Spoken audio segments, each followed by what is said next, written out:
pessoal, estamos aqui mais uma vez com vocês, hoje com a brilhante presença da doutora Ana Haste, subsecretária de Meio Ambiente na Secretaria de Recursos Hídricos. Eu posso estar errando o nome da secretaria, porque o nome é complicado, é comprido. É grande.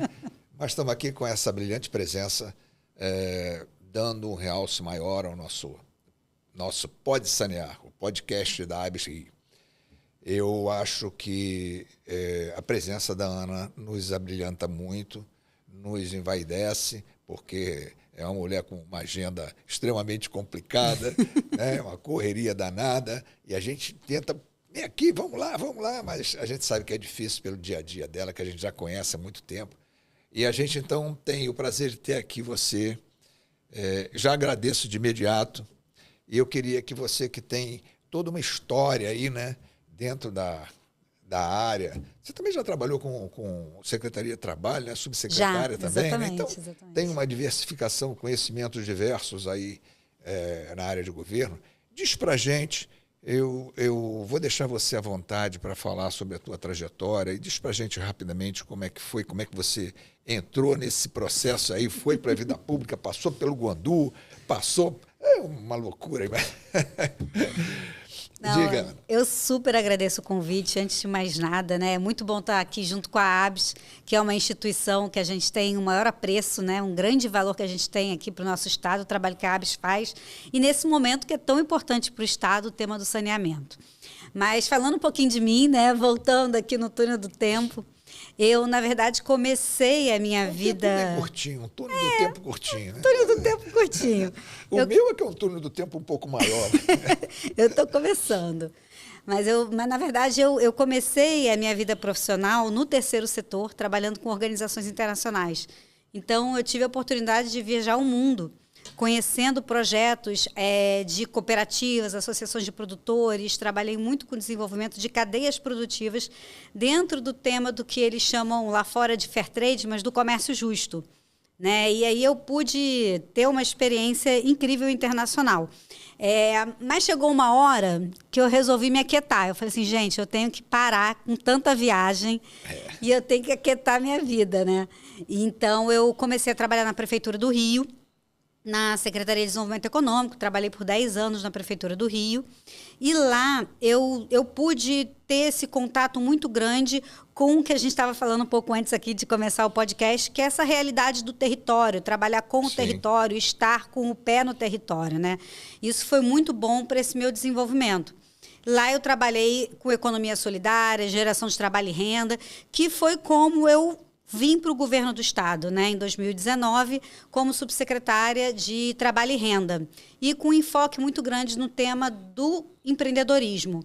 Então, eu fiquei 2, 3 anos trabalhando com Trabalho e Renda, e aí, em seguida, recebi um convite que, para mim, foi uma surpresa linda e que foi paixão à primeira vista, que foi trabalhar com a água.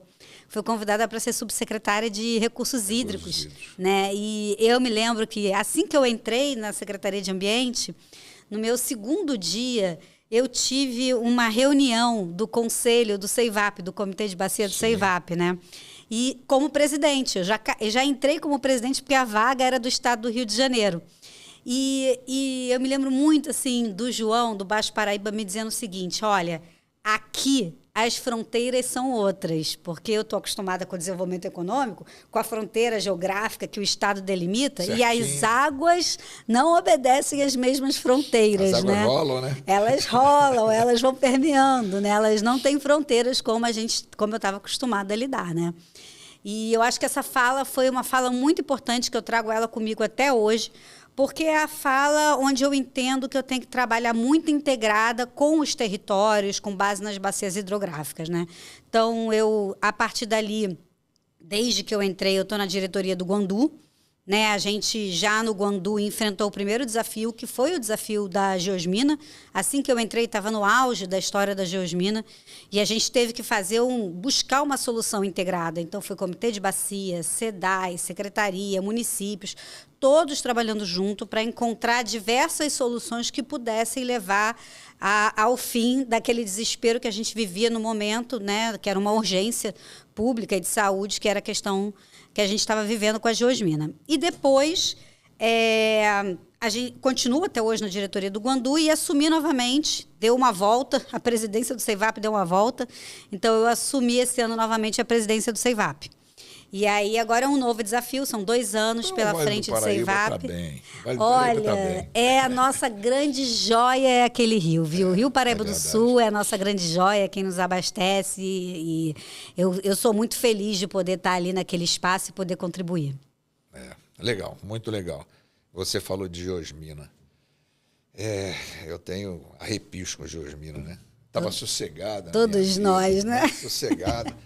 E aí, quando explodiu a Geosmina, o negócio ficou feio e foram me pegar lá onde eu estava sossegado, passeando.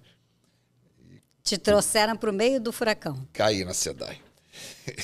E aquilo foi uma loucura. Mas, graças a Deus, a gente conviveu com técnicos sensacionais, dos quais eu já conhecia, porque foram 47 anos de SEDAI, né?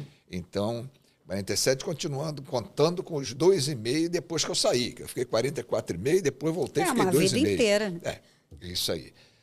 Mas foi muito legal, mas foi um processo doloroso. Foi muito doloroso. Realmente, a gente procurou incentivar ao máximo o trabalho que o Comitê do Guandu fazia, o CEIVAP fazia, porque soluções emanavam por ali, né? Foi muito bom, eu acho que foi muito legal.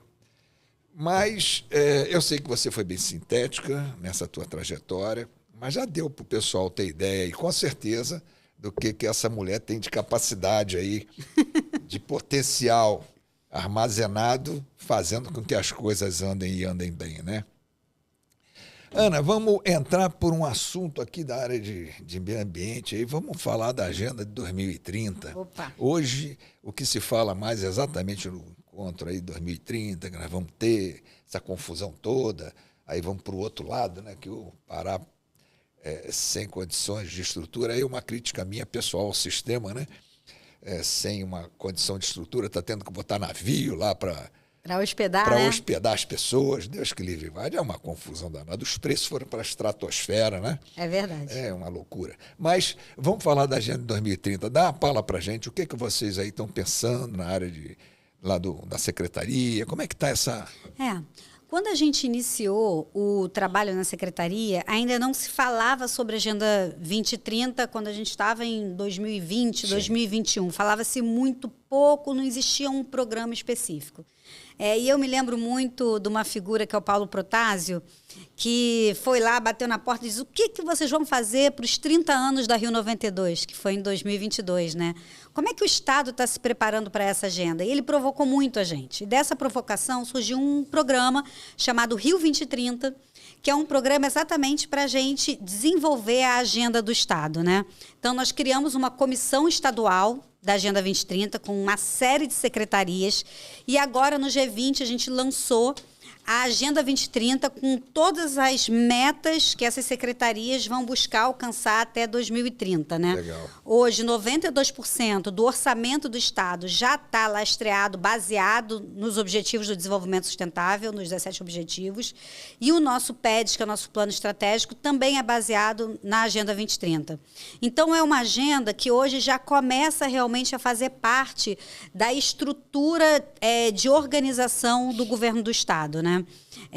E aí, a partir daí, a gente sentiu que a gente tinha um desafio muito grande, que é como localizar a aplicação desses objetivos do desenvolvimento sustentável no território, né? Como levar para as cidades a aplicação dessa agenda. Porque a agenda ela tem 169 metas, grandes metas, né, internacionais, mas como é que isso de verdade muda e transforma a vida das pessoas? Então, esse era o nosso grande desafio, né?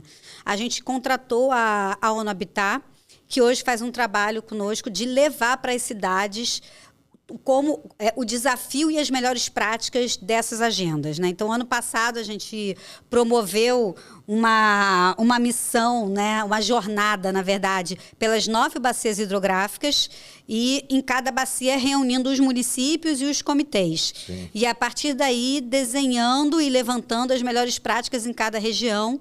E durante a reunião do G20, a gente fez a premiação das melhores práticas, e municípios e comitês de bacia foram premiados, né, no que eles estão desenvolvendo. A partir daí, a gente está criando um observatório, que é o Observatório dos ODS, dos Objetivos do Desenvolvimento Sustentável. E esse observatório vai trazer como não só os indicadores de avanço da agenda até 2030, mas também o que de verdade está acontecendo e as mudanças que estão sendo reais no território, como elas dialogam com essa agenda, que foi uma agenda criada em 2015 pela ONU, e que a gente sabe, né, com todos os desafios que a gente tem pela frente, a gente sabe que em 2030 pouco dessa agenda vai de fato ter sido alcançada e essa agenda vai ser renovada para mais 10, 20 anos, né? É um processo de construção enorme. É enorme. E, assim, eu acho que a gente, no estado do Rio de Janeiro, teve um grande impulso com o Objetivo do Desenvolvimento Sustentável 6, que é o do saneamento, né, quando a gente fez o processo da concessão. Sim. Porque aí esse investimento que está sendo feito no saneamento básico virou uma meta importante desse Objetivo do Desenvolvimento, né? Que é essa meta de alcançar até 2033 a universalização. Então, isso é uma meta dentro da nossa Agenda 2030 e é uma meta que nos traz um desafio gigantesco e eu tenho certeza que a ABS faz parte desse processo conosco, desse desafio, né? Estamos juntos. Exatamente, é uma instituição que faz parte da construção disso. O que é muito importante da Agenda 2030 é que ela não deve ser uma agenda só de governo. Ela é uma agenda de toda a sociedade, né? Então, ela é uma agenda onde a gente interage com a academia, onde a gente interage com as organizações representativas dos setores, né? Onde a gente traz a iniciativa privada para também alcançar e conectar conosco dentro de uma proposta de avanço de uma meta ou de um objetivo. Então, a gente vem podendo fazer essa costura, né? Agora, a gente está contratando o PNUD, para estabelecer uma governança para a Agenda 2030 no Estado. Então, no próximo ano, a gente vai estar com o PNUD estabelecendo essa governança, uma governança multissetorial, que vai trazer os diferentes setores da economia para definir quais seriam esses trabalhos conjuntos e um plano de implementação aí até 2030 para essa agenda. Então, legal. É um processo em construção, mas é muito interessante ver como ele tomou corpo e tomou importância dentro do Estado, porque ele vai desde o plano estratégico do Estado até realmente a relação do Estado com os municípios, com as prefeituras. Muito legal. Eu espero que você continue mais tempo para desenvolver bem isso, né? Levar isso à frente. É um trabalho de década. Porque são projetos, né? Projetos é um termo pequeno, mas são programas que se fazem e que levam mais de um governo. E a gente sabe que a continuidade dos governos é complicada, um desafio, né? É sempre um desafio. Então tem que ter aquele pessoal que segura o suporte para empurrar aquilo. E espero que você continue mais tempo. Tomara. E vamos lá, vamos procurar aqui. A gente tem bastante coisas para te perguntar. E são assuntos que envolvem, lógico, a preservação aí do meio ambiente, a preservação como um todo, né? A gente tem alguns projetos que a gente sabe que existem, mas que a gente até não tem muito conhecimento, os associados talvez até tenham, mas é importante que saibam e tenham mais, porque com certeza tem bastante colega nosso aí que não sabe. Me fala, por exemplo, da preservação dos oceanos, como é que vocês estão trabalhando? Tem o que chamam de economia azul. Exatamente. Como é que é feito? Como é que é esse processo? Então, esse caminho nosso de encontro da economia azul nasceu exatamente com o processo da concessão. Sim. Né? Quando a gente entendeu que a gente tem até 2033 para alcançar a universalização, a gente começou a pensar, mas como é que isso de fato vai mudar a vida das pessoas? Né? Como é que isso vai mudar, por exemplo, os negócios que acontecem nos nossos recursos hídricos, como é que isso vai gerar trabalho e renda? E quando a gente começou a se questionar sobre isso, a gente começou a entender que a gente estava falando de uma economia azul. Né?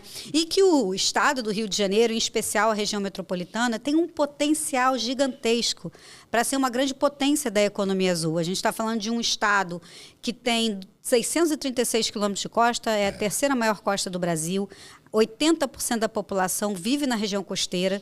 Então, a gente realmente está falando de boa parte do nosso PIB nessa região. Então, como é que a gente lida com esse processo que vai acontecer de melhoria da qualidade ambiental com a chegada do saneamento básico e para que a gente possa, lá em 2033, ter realmente o desenvolvimento de uma economia azul que vai alcançar daqui a 10 anos um patamar também de maturidade junto com a maturidade da universalização do saneamento. Então, a gente não vai esperar 10 anos para começar a fomentar a economia azul. Vamos começar a trabalhar a economia azul agora. A economia azul, muita gente liga ela apenas com a economia do mar, né? Ela vai um pouco além. A economia azul, ela também está conectada com as bacias hidrográficas. Ela está relacionada à água. E ela é o trabalho da sustentabilidade a partir dos recursos hídricos, né? Então, são negócios ligados aos recursos hídricos, seja ele o oceano, seja ele as nossas águas doces, mas que tem o trabalho de ser sustentável por trás disso. E a gente contratou, então, a OCDE para fazer um estudo sobre o potencial da economia azul na região metropolitana do estado do Rio de Janeiro. E esse estudo nos gerou... Só na região metropolitana. Esse estudo é só para a região metropolitana. Tá. E esse estudo ele nos trouxe 6 grandes recomendações da OCDE, tá? Para que a gente possa realmente realizar esses próximos 10 anos, essa potência que a gente quer transformar, que é o Rio de Janeiro. Você imagina hoje, né, e você melhor do que eu, acompanhei isso há muitos anos, a gente tem uma Bahia, né, onde dos 7 municípios, 2, de fato, têm uma convivência com a Bahia, Rio de Janeiro e Niterói, isso. E os outros municípios estão de costas para a Bahia de Guanabara, né? É claro, é uma Bahia que está poluída, é uma Bahia que você não consegue desenvolver turismo, você não consegue desenvolver esportes náuticos, você tem uma série de restrições por conta da poluição, né? Agora, o que vai ser essa Bahia quando a gente começa a ver Praia do Flamengo, Praia de Botafogo, Praia da Glória, começa depois de 14 anos, a se tornar novamente balneável, né? Como é que vai ser isso daqui a 10 anos? Então, você vai poder desenvolver uma série de segmentos, né? De segmentos que vão poder prosperar do que a gente chama de negócios azuis. Então, é o transporte aquaviário, é o turismo náutico, é os esportes aquáticos, enfim, a própria bioeconomia, né? O trabalho também de restauração dos manguezais. Então, você tem aí uma nova economia azul para ser impulsionada, até mesmo na área de portos, na área, enfim, dos grandes navios e da entrada e saída. Como é que você faz isso de forma sustentável, né? Já tem muita coisa acontecendo. Então, a gente vem trabalhando agora na efetivação dessas 6 recomendações do estudo que a gente desenvolveu junto com a OCDE, e alguns programas a gente vem desenvolvendo. Então, a gente aprovou o Programa de Gestão da Economia Azul no FECAM. É um programa onde a gente tem 11 milhões de investimento para toda a parte de planejamento. Então, o Plano de Gestão Costeira do Estado... É a fase inicial, né? Que é a fase inicial. Fase agora. Essa fase. É a fase que a gente está. Então, é o Plano de Gestão Costeira do Estado, é você poder trabalhar um plano já na base das 3 grandes baías que a gente tem, né? Das nossas 3 baías, a gente poder trabalhar um plano de desenvolvimento sustentável das baías. Tem toda a questão da pesca que traz, que é importante nesse processo. Enfim, então... Tem essa parte, que é a parte de planejamento, né, que também traz muito forte a questão da bioeconomia. E depois tem um outro programa que a gente aprovou, que é o da Baía de Guanabara, que é o Guanabara Azul, onde a gente implementa um centro de gestão integrada da Baía de Guanabara, né? E isso é um estudo que já tinha sido feito com base na... Pois é, isso é da época... É um estudo que foi feito sobre a Baía de Guanabara na época das Olimpíadas, junto com a Universidade de Maryland, onde se estabeleceu uma governança para a Baía de Guanabara baseada no desenvolvimento que foi feito na Baía de Tizapique, né? Então, é um estudo muito interessante que foi financiado pelo BID à época. E eu fico brincando que a gente não tem que inventar, né? Se a coisa já foi feita e foi bem feita, a gente tem que executar, lógico, né? Então, a gente fez o que a gente fala de arqueologia dos processos, porque naquela época não era nada digital. Então, a gente encontrou o processo, onde tinha esse estudo do BID, que falava sobre esse Centro de Gestão Integrada da Baía de Guanabara. Encontramos o processo inteiro, né? Trouxemos a pesquisa que foi feita, foram pesquisadas várias baías no mundo, e aí tem esse desenho desse Centro de Gestão Integrada, e a gente está tirando do papel. Legal, né? Esse desenho.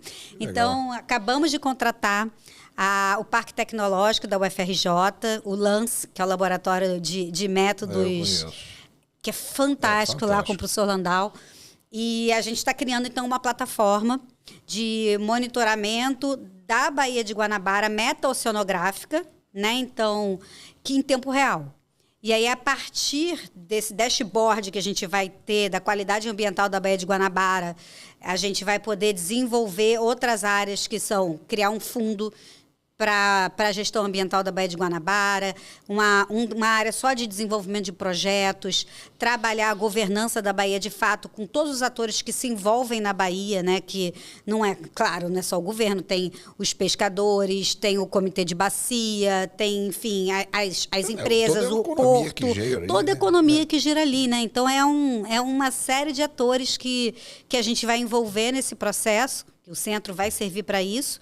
Né? Então, mas a gente vai ter esse controle em tempo real do que está acontecendo na Baía de Guanabara. Legal. E isso é fundamental porque a gente também vai poder ver, a partir das tecnologias que vão ser implantadas, a melhoria da qualidade ambiental no decorrer do processo da concessão do saneamento. A gente vai poder acompanhar isso, né?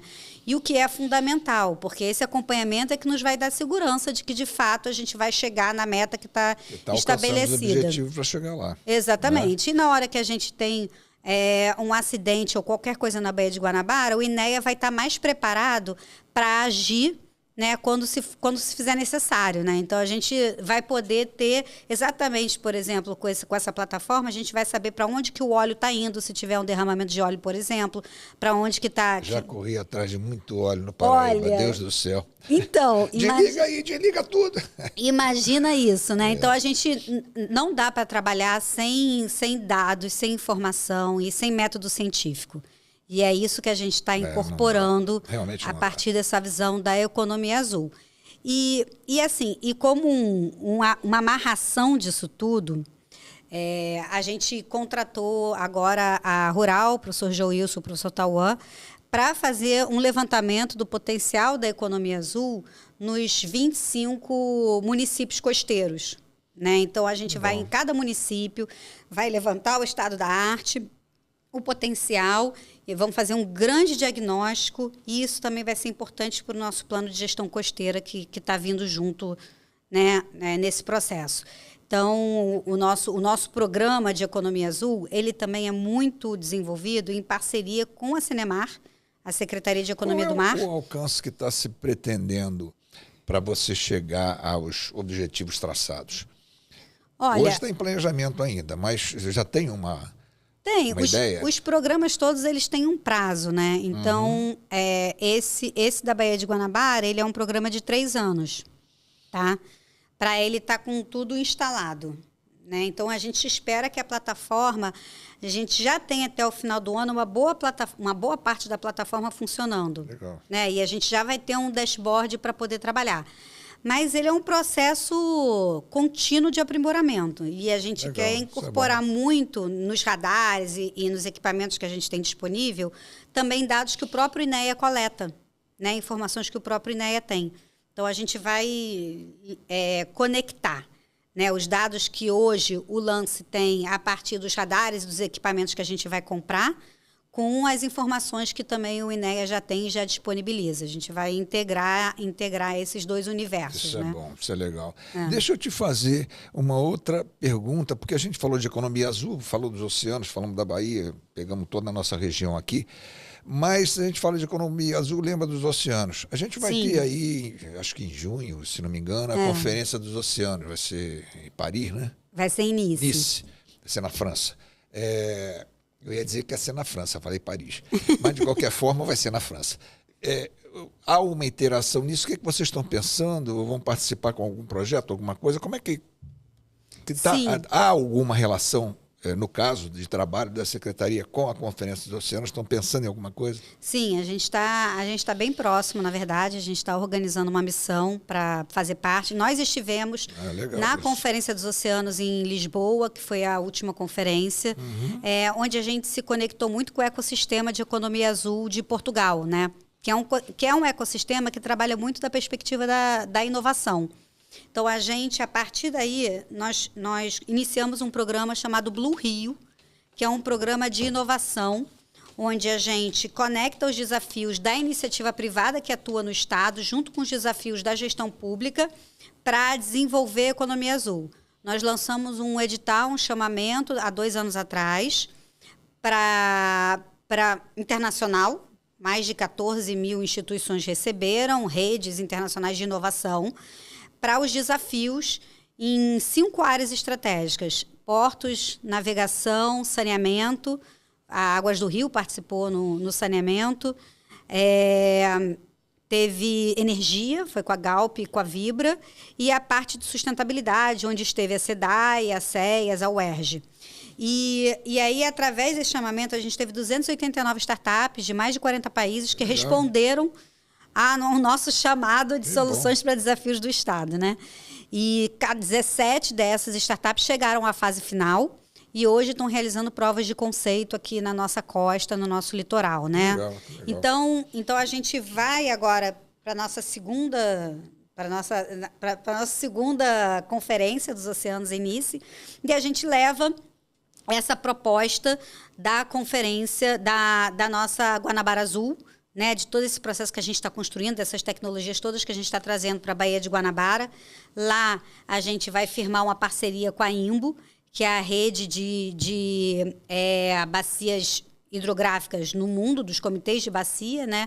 É a rede internacional dos organismos de bacia, eles chamam assim em francês, dos organismos de bacia. Então a gente vai firmar uma parceria com eles para que no ano que vem a gente realize o Encontro Internacional dos Organismos de Bacia aqui no Rio de Janeiro, né?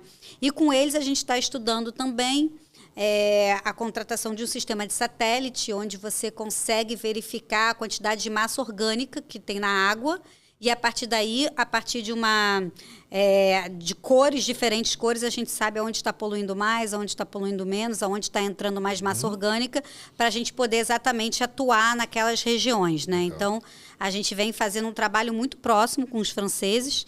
Na verdade, essa ação já foi feita, inclusive, lá no Paraíba do Sul, junto com o Guandu, que foi o Projeto Maru. Então, a gente está buscando trazer o Projeto Maru para a Baía de Guanabara. Isso é uma parceria que a gente vai estar firmando lá agora na conferência. E a gente vai apresentar o filme Quanto Vale o Azul. É um filme do cineasta, e ele é um cineasta submarino, na verdade, né? Porque ele filma debaixo d'água, do Ricardo Gomes, que é incrível, que fala sobre a biodiversidade da Baía de Guanabara. Eu vou te encaminhar. O Ricardo tem um trabalho incrível, ele já há mais de 30 anos filma a Baía de Guanabara. E ele sempre mostra pra gente a diversidade de vida que tem na Baía de Guanabara e como isso veio melhorando com esse processo de melhoria da qualidade da água, né? Então, a gente vai lançar o filme Quanto Vale o Azul, que é exatamente esse debate. Será que não vale mais a gente preservar e manter a natureza saudável? A gente não pode gerar muito mais renda, muito mais negócios. É história, né? É história. Não pode se perder Não de jeito pode se nenhum. perder isso, né? Então, assim, o debate do filme é esse: o desenvolvimento da economia azul como um processo de realmente manutenção no longo prazo de todo esse investimento que está sendo feito no saneamento e na melhoria da qualidade ambiental, né? Para que a gente não volte e não retroceda depois que esse processo acabe, né? Então, para a gente poder manter isso no longo prazo, isso tem que realmente conectar a população com essa Baía despoluída, com essa Baía com melhor qualidade ambiental, para que ela também possa poder gerar renda, trabalho, novos negócios, ideias de negócios sustentáveis, negócios azuis.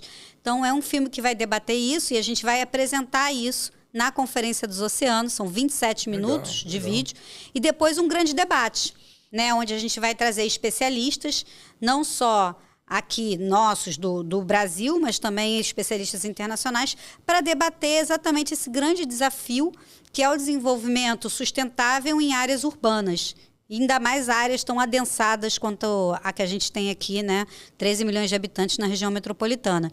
Então, é um debate que a gente vai provocar na Conferência dos Oceanos, provavelmente no dia 10, no Labalene, na Green Zone, onde a gente vai poder trazer esse programa da Guanabara Azul e promover essa discussão sobre essa relação do crescimento urbano, mas respeitando o desenvolvimento sustentável. Legal, legal. Só de você falar desse filme, eu já fiquei encantado aí com esse projeto. É incrível, tem imagens lindas, lindas. É uma coisa para a gente pensar aí para o futuro. Vamos. A cabeça vai fazendo assim.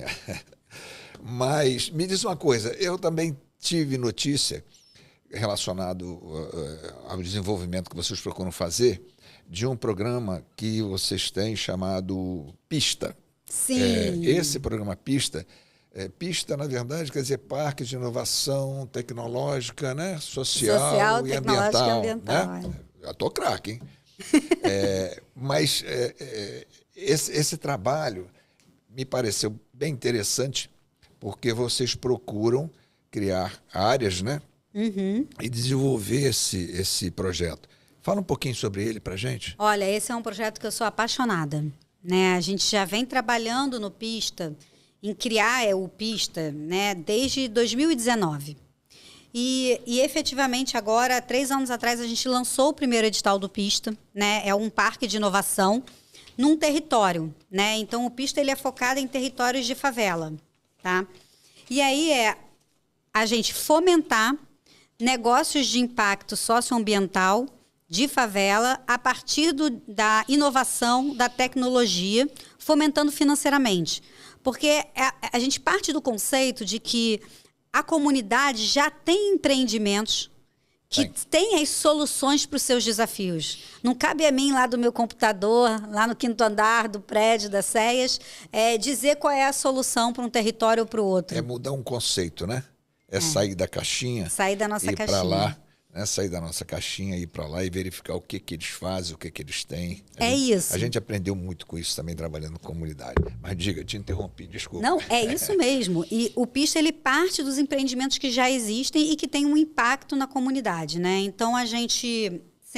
é um recurso onde a gente tem aprovado o recurso do FECAM e recurso da FAPERJ, da Ciência e Tecnologia. O recurso da FAPERJ é para fomentar financeiramente os empreendimentos. Então, é um fomento de até R$300 mil para os empreendimentos. E o primeiro Pista, a gente desenvolveu, não se chamava Pista, né? Porque foi o primeiro, a gente desenvolveu na Rocinha. Foram 10 milhões investidos em empreendimentos da Rocinha, onde a gente teve vários resultados. E o que é muito interessante é a conexão desses empreendimentos locais com tecnologia, inovação, conhecimento das universidades. Então, eu vou dar um exemplo que tem muito a ver com saneamento, é um evento interessante para a ABS, que é o Sabão do Morro, né? É um sabão, é um empreendimento do Marcelinho, que desenvolve lá um sabão com a coleta do óleo da comunidade. Então, ele já tira o óleo do bueiro, já é uma forma muito melhor de usar o óleo, né? Produzir o sabão.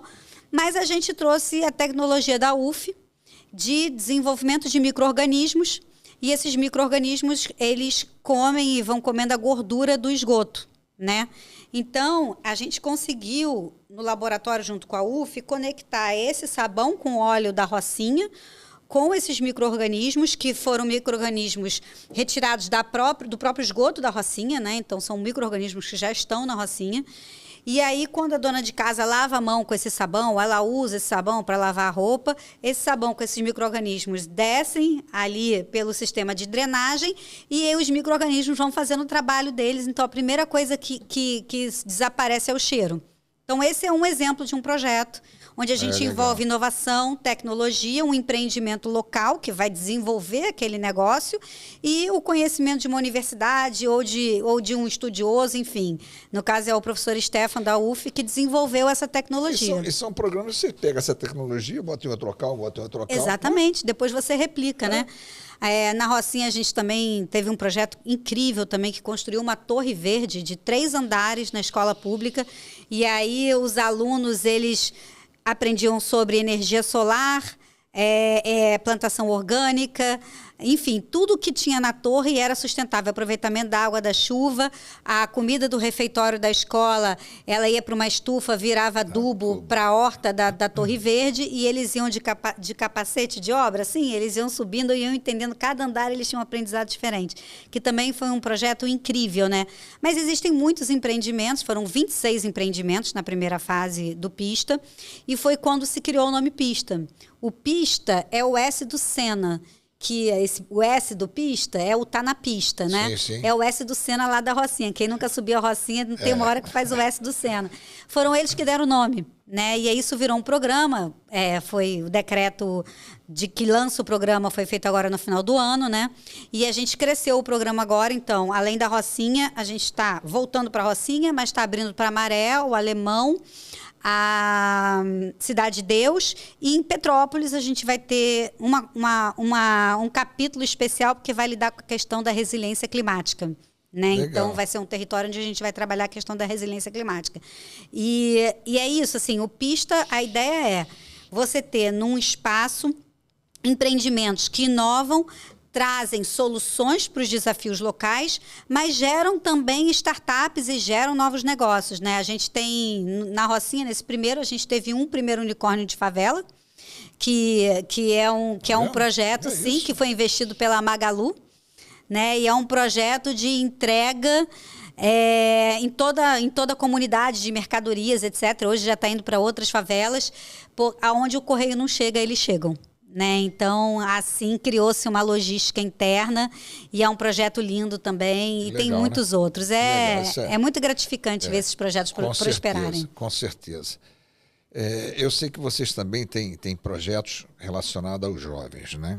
Eu não sei se você conhece o JPS da ABS, Jovens Profissionais de Saneamento. Olha, quero conhecer. Não conhece, não? Não, eu conheci sim. Teve um evento uma vez que eu participei. O JPS é um projeto antigo da ABS Nacional.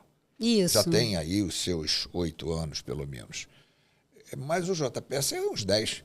Mas o JPS, no Rio, ele sempre ficou assim muito preso a eventos pontuais. Eu me lembro de um evento que eu participei. Tinha 20, 30 inscritos. E aí, de repente, o máximo que chegou foi quase 40, 30 e poucos. Ao longo de todo esse período. Saía um, entrava outro, mas nunca crescia. E aí, esses eventos eram do tipo, vamos plantar árvore na lagoa. Aí chamava a mídia, não sei o quê, anunciava. Plantava. E o JPS aproveitava que a prefeitura, por exemplo, ia plantar, o JPS participava, ia lá. E vinha com o seu pessoal, todo mundo de camisetinha, ficava lá, era um dia. E, de repente, vamos catar lixo na Ilha do Governador. Vai todo mundo. Aí o JPS, o próprio JPS passou a, de repente, fazer alguns tipos de ações, né? Sempre ligado à comunidade, e participava. Mas ficou nisso ao longo do tempo. Ano passado, a gente veio batendo em cima disso, tentando criar uma estrutura e enraizar o JPS. Bacana. Por quê? Sem fugir do assunto, indo a outro polo. A ABS é uma associação que envelhece. Cada vez mais a idade média vai subindo. Nós temos associados que têm uma bagagem, um know-how, uma experiência incrível para repassar. Experiências essas que deviam estar sendo repassadas dentro das empresas, dentro das fundações, dentro das suas origens, né? Porque o cara tem como ensinar a garotada nova que está chegando. A garotada está acostumada a chegar, vem na faculdade, chega lá, a situação é outra. Bom, o que aconteceu é que a gente sentiu isso e a gente, ano passado, brigou em cima disso. Se você não rejuvenescer, não oxigenar essa gama de associados, a ABS morre. Se você não oxigenar, morre. Perfeito. E como é que oxigena? Botando gente jovem. E como é que bota gente jovem? Vamos chamar esse pessoal do JPS, vamos ver a nível nacional o que eles estão fazendo. E aí a gente desistiu, porque a nível nacional estava mais ou menos a mesma coisa. Vamos botar isso para funcionar. Aí chamamos lá, discutimos, conversamos, pegamos as meninas. E hoje a Micaela e a Helena, você conhece a Micaela, não sei se conhece a Helena, coordenam essa atividade. Nós começamos em janeiro. E aí fizemos um planejamento, criamos 4 trilhas. Olha. 4 trilhas. Bacana. ABS, água, esgoto, a parte de meio ambiente, resíduos e drenagem. 4 trilhas. A primeira já acabou. Porque nós fizemos tudo que tinha que fazer dentro do planejamento, inclusive com visitas técnicas, com live, com palestras, e foi muito legal, muito interessante. E a gente começou com isso dentro, simplesmente abrindo inscrição para. Abrimos inscrições, mais nada.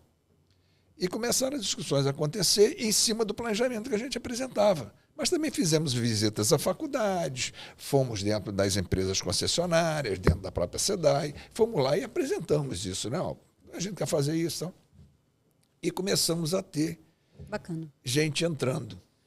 O que essa gente entrando fez? Fez com que a primeira trilha tivesse 140 participantes. Uau, você saiu no máximo de 40. Isso aberto em janeiro e a trilha começou em março. Nós acabamos essa trilha agora. E vamos fazer as outras 3, já estamos começando de esgoto. Acho que de esgoto começa essa semana, se não me engano. Ontem, 340 inscritos. Um negócio de louco. Por quê? Porque você começa a mostrar... Muito legal. E não precisa ser profissional da área de engenharia. Não precisa profissional da área de química. Pode ser qualquer um que esteja na área de saneamento. Eu vou divulgar lá dentro das CEAs. Vou mandar a Micaela procurar para passar para você. Pronto, eu vou divulgar. Qualquer um que trabalhe na área de saneamento, seja um auxiliar administrativo, ele vai. Basta ele se inscrever. Ele participa. Porque vai conhecer como é que funciona aquilo ali. Vai aprender alguma coisa. E com isso a gente já teve até gente que disse que vai passar para engenharia, que estava estudando outra coisa e vai passar para engenharia. Olha. Mas é muito legal isso, porque esse retorno que dá para a gente é muito bom. Eu sei que vocês têm um programa parecido para jovens, e no nosso caso não precisa ser formado, não precisa nada disso. Vai até os 35 anos, não paga nada. No caso da ele não paga nada. Nossa, tudo fantástico. é bancado pela gente. Então, vocês têm um programa parecido. Como é que funciona? Como é que é? Então, a gente tem um programa como chamado é? Ambiente Jovem. Isso. Ambiente Jovem. É um programa que, enfim, quando você lida com a juventude, é algo que te inspira muito, né? Porque você vê o olhinho brilhando e você vê as próximas gerações aí já sendo construídas, né? E o Ambiente Jovem, ele é um programa onde a gente consegue alcançar 12 mil jovens por cada sessão de programa, né? São 6 mil mais 6 mil, em 120 localidades do estado. Né? Então, é muito legal. A gente consegue realmente chegar no estado todo. E a gente constrói núcleos do ambiente jovem em cada uma dessas regiões. Então, ou é em parceria com uma prefeitura, ou com uma universidade, ou com uma instituição local, uma associação de moradores. E ali a gente prepara esses jovens para desenvolverem um projeto para a comunidade em que eles vivem. Então, nos primeiros 2 meses... Coisas desse tipo, né? Exatamente. A gente chama de intervenção local. Então, nos primeiros 2 meses do programa, são 6 meses, nos primeiros 2 meses, eles têm um estudo aprofundado exatamente sobre saneamento integrado, as 4 áreas do saneamento, sobre educação ambiental. Eles vão em todas as áreas do meio ambiente, se aprofundam e depois desses 2 meses eles começam a construir uma ação no seu território, se reúnem e pensam em conjunto o que aquele território precisa, né? Então a gente já teve até grupo construindo ecobarreira. Até a ecobarreira já saiu. O rio era pequenininho, tinha lá só ecobarreira. É isso, né? Mas é isso, assim, é pensar como é que eu aplico esse conhecimento que eu tenho na prática. E aí são 4 meses onde eles têm oficinas práticas e tem esse período para desenvolver o projeto local. É um programa incrível que gera resultado, que muda vidas das pessoas. Quando você está trabalhando com a juventude, você realmente vê que você consegue mudar, como você falou, né? É muito legal, a gente sente isso, né? A gente sente isso muito forte, né? Ana, muito bom, Ana, olha só. Estamos chegando no nosso horário. Ah, que pena. O papo está rendendo e rende cada vez mais. Vamos marcar segunda. Vamos, estou à disposição. Agora, eu queria te pedir que agradecesse ao secretário Bernardo pela disponibilidade que nos permitiu que você estivesse aqui. Queria agradecer a tua presença. Obrigada. E dizer que nós estamos à vontade para fazer essas parcerias todas. Estamos à disposição. E queria que você fizesse agora as tuas colocações finais para que a gente pudesse fazer o teu encerramento, se você quiser fazer alguma colocação, e vamos fazer o nosso encerramento. Antes de mais nada, dizer assim, deixar o abraço do Bernardo, né? Bernardo, ele tem um carinho especial também pela ABS, então eu acho que a gente pode ainda aprimorar ainda mais essas sinergias que a gente aqui na conversa, a gente já está vendo que a gente tem, né? Acho que é incrível a gente poder aproximar ainda mais isso. E trazer também, assim, a gente tem muitos desafios nesse campo do saneamento, né? A gente tem uma concessão de água e esgoto, mas resíduo ainda é um grande desafio para a gente no estado, né? Na minha subsecretaria, eu também tenho a superintendência de resíduos. E a gente vem fazendo um trabalho muito grande para construir, trabalhar com consórcios e poder entender também como é que a gente faz com que esse resíduo não chegue na Baía de Guanabara, não chegue nos nossos... Esse é outro assunto para a gente ter. Mas lembrando assim, que é muito importante a gente trabalhar e pensar de forma integrada o saneamento, porque a gente não resolve um se a gente não resolver os 4, né? Exatamente. É isso, obrigada. Obrigado a você que dispôs do teu tempo, pôde abrilhantar o nosso Pode Sanear. Muito obrigado. Imagina, um prazer enorme. Prazer imenso ter você aqui. Gente, muito obrigado aí pela atenção de vocês. Nós estamos à disposição, aguardando os questionamentos, aguardando as contribuições que vocês possam passar para que a gente possa melhorar cada vez mais a qualidade do Pode Sanear. Um grande abraço.